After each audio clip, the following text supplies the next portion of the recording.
հիմա կարող է մի երկու պատարակ հետո ասենք ուզենա օրինակ այլ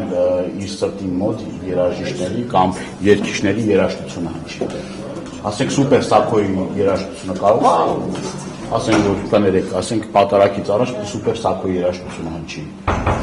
Չի բացառում, չէ՞ որ մի օր առավոտը արթնանա, սրտիկ դնի, չգիտեմ, ծաղիկ դնի եւ ասի այլևս Պարզ է, չէ՞ որ սա հայտարարություն է, ինչի մասն է խոսքը։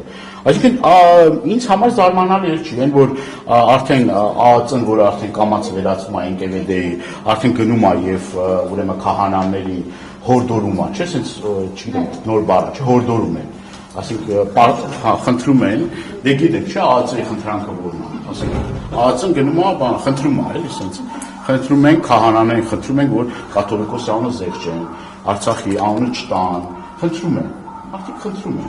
Դրանից խնդրանք էլ համարում եք։ Չակերտավոր հեգնում եմ, չեք հասկանում։ Ոնց կարա ԱԱԾ աշխատող գնա քահանային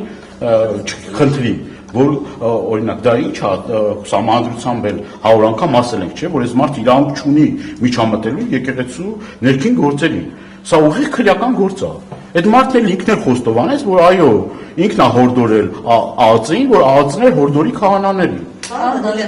Հորդորի հորդոր է, էլի, հորդորում է, որ հորդոր են։